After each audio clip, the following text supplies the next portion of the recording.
Hello. So today's strategy that I chose was the free voluntary reading strategy, and that's on chapter 35, pages 224 through 229 in our assigned textbook. Okay. So the free voluntary reading strategy is a system where students have silent, self-reflected reading time at their independent reading level, and it supports reading comprehension, writing, grammar, spelling, and vocabulary development. So essentially, the goal is to get students to read or get interested in reading during class time, outside of class, or pretty much uh, whenever you ask them to. So the cool part about this strategy is it has to be in the interest of the student to pick what they're interested in to read.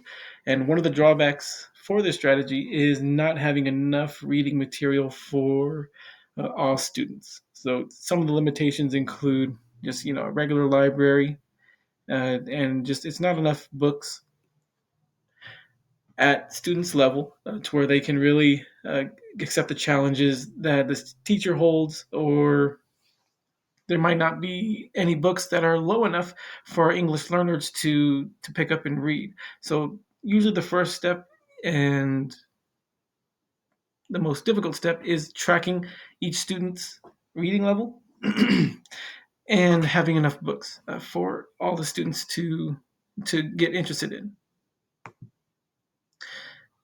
So for the step-by-step integration of this strategy, is first to identify reading levels. So in order to have an effective program, it cannot just be a standard program for every single class. Each student reads at a different level, and some systems that your district might have, which may include a cadence, could tell you some data on how well your students can or can't read, especially if it's on accuracy and fluency. So identifying your reading levels is going to be a crucial step here. I think the main resource you have is most likely your librarian to help figure out ways on identifying those lexile levels. Also, explaining the next step is to explain the program to the students. So students are not going to know what the voluntary reading strategy is. Just tell them that it's important to develop their reading skills, and it's just a regular part of being in school. Reading is very fundamental, and also get the parents involved. Figure out a way to maybe call all the parents or come up with a message for all the parents so that they also understand how important this program is. Okay, and it's just voluntary reading every day. Discuss the books in groups is the next step. Students are going to be displaying their comprehension of what they're reading in small groups. So have a time for students to discuss their the good and bad about the books that they're reading in small groups, so that they start developing that uh, skill for orally explaining and their listening skills as well to ask questions. So it's actually going to be probably one of the most important parts is the discussion uh, in the groups. The next step is motivation. So over time, students are going to want something to work for. So having something simple as a I guess as a reward will be very beneficial. I would recommend probably having students tell you what they would like, okay, for that portion, for that component of the step, and monitor progress. So for our English language learners, I would say either as a whole class, you could have a chart that tracks all the students in the class and the books that they're reading, or you could do it individually. Have students keep track of their own books that they're reading, so that you, as a teacher, could also, be informed as to what genres the students are interested in, and possibly even tailor the lesson plan to their interests. Okay. The text example, it's an eighth grade class. Mr. Tibbs is the teacher. He explains the reading program to the students. and he has a chart available to track the class's projects. So in this example, he actually made a flyer for the parents and explained to them the importance of the reading program, and said that again it has many benefits, like reading comprehension, vocabulary, etc. And he rewards the class with a free reading period after each reading milestone. So, again, the rewards can be simple, but again, free time for reading is also going to be something worth mentioning, because some students don't think of reading as fun until, again, you have to make it fun. So, ask the students what they would like to work towards for reaching these milestones.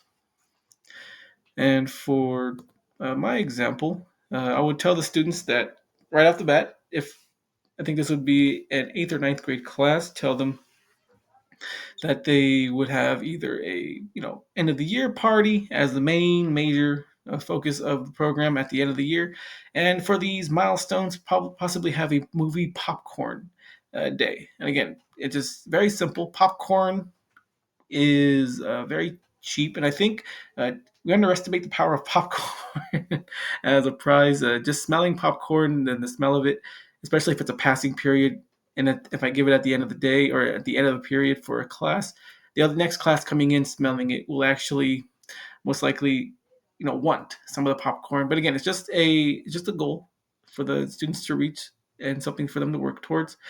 I would also send home the information, just like Mr. Tibbs. I think that's a good idea to get the parents involved with this program so that they keep their student accountable for their reading. Okay, the charts. I would have 8 separate charts, and it does sound pretty messy, but I would have 8 separate charts for the different classes, and again, they would all be working towards those movie popcorn days or end of the year party. And then, yes, I am not expecting every class to reach the milestones, so it's fine to get again have each class have the milestones, but it realistically, I'm expecting probably a little under half of the classes to reach these milestones, just because again it's going to be uh, difficult to uh, get everyone on board with this strategy. The books. Oh yes, the books. Digital books. I do believe in digital books, so I would be using, of course, the school library.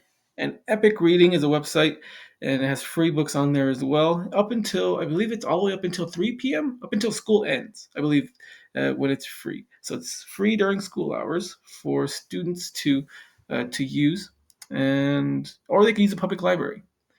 Okay, and then if they do book reports, I would make that worth extra points as well towards the goal. And here is a quick uh, view of how I think the point system would work with the charts. Again, the goal for this first section would be 100 books as a whole class.